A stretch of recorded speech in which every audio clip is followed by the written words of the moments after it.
Is the Dust Bowl back in the US? And why is the Australian government buying back fishing permits? Welcome to the Climate Recap from the Beckisphere Climate Corner, your go-to place for international and US-based climate news. I'm Becky Hogue, a science writer. Today is Tuesday, May 17th. Let's jump right into the news you need to start your day.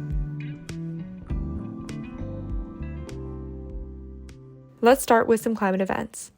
India has decided to ban its wheat exports after the recent floods and record heat waves have hurt their domestic supply. India is the second largest wheat producer in the world, but it hasn't been a major exporter until Russia, the world's largest wheat exporter, stopped supplying. Well, now India's wheat is also off the market, so prices everywhere for wheat products are inflating even more. Agriculture ministers from G7 countries called this a bad move on India's part because they worry it will inspire other countries to ban important exports. Over in Texas, the heat waves have shut down 6 power plants.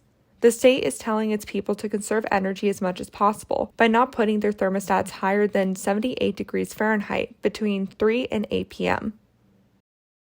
Meanwhile, New Mexico's governor is seeking more wildfire aid as multiple wildfires continue burning in the state.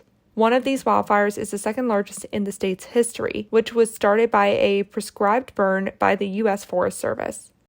The governor says that because technically the feds started the fire, they should be responsible for providing the funds to put it out and clean it up. Overall, wildfire risk in the U.S. is growing and will continue to increase substantially in the next 30 years, according to a new study by the nonprofit First Street Foundation. The researchers mapped out every part of the country's fire risk and where properties are the most at risk, which you can view in the source list. The upper Midwest brought flashbacks to the 1930s Dust Bowl as hurricane-force winds created a dust storm that ripped through the region last Thursday, causing major property damage and killing at least 2 people. The conditions were brought on by drought and over-tilling the land, which is also what caused the Dust Bowl back then. So history is repeating itself. Now for a climate study. A new rapid attribution study has come out showing that climate change made extreme rains in South Africa this year twice as likely. Over the past decade, the science behind determining how much climate change is behind an extreme weather event, known as attribution science, has gotten much faster and more accurate.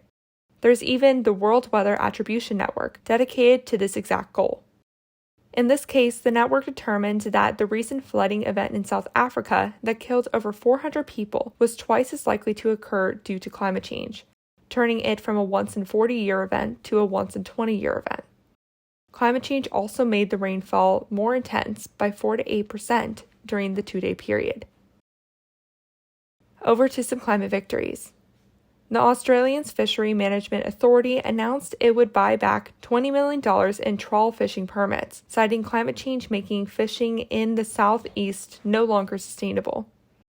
The authority says climate change is impacting certain fish populations, like redfin and, yes, this is a real fish, jackass morwong.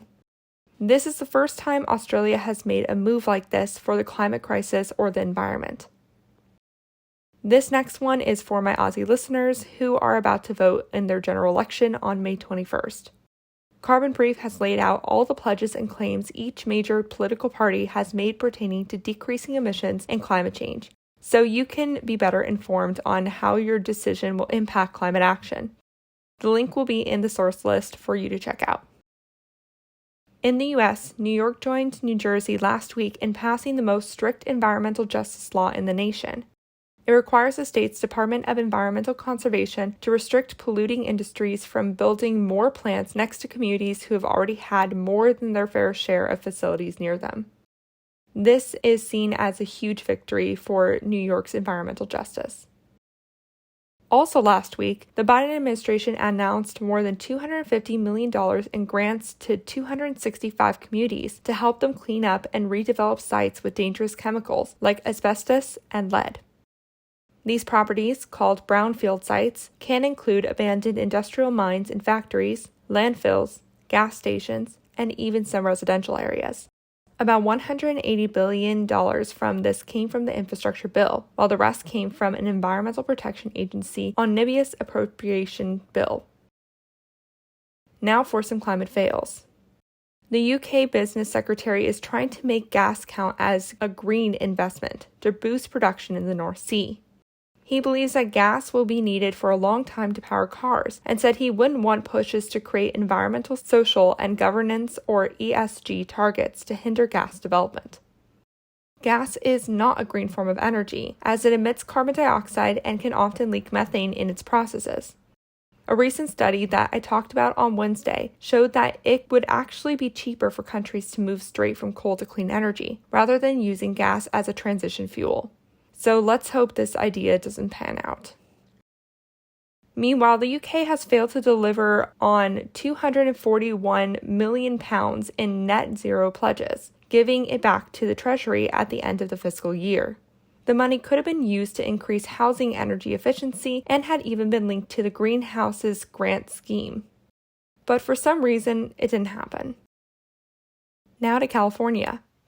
On the bright side, California lawmakers are considering a bill called California's Fossil Fuel Divestment Act that would require the major California pension funds, California's Public Employees Retirement System, or CalPERS, and the California State Teachers Retirement System, or CalSTRS, to stop investing in fossil fuels by the end of the decade. Both pension funds have estimated holdings of $7.4 billion and $4.4 billion respectively in fossil fuel investments, so that would be a big deal if passed.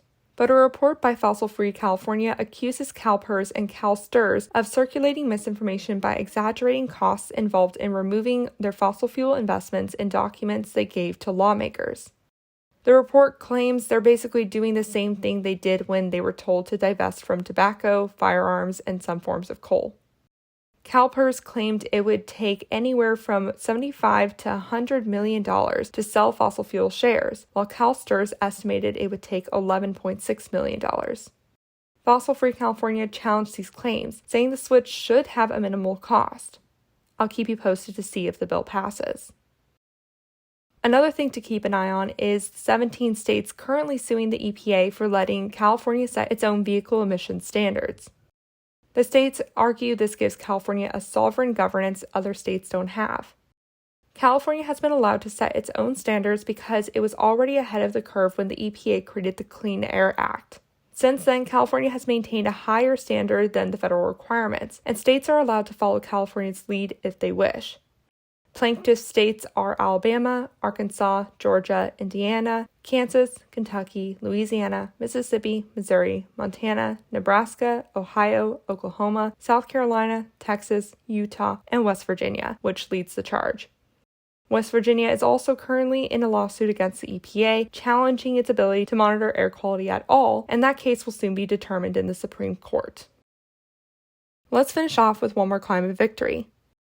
Deschutes Bank has finally confirmed it is not financing a controversial pipeline project in East Africa after receiving mounting pressure from environmentalists led by the 350.org group. The East African crude oil pipeline, according to the protesters, will displace thousands of families and disrupt natural preserves as it stretches 1,400 kilometers from Uganda to Tanzania.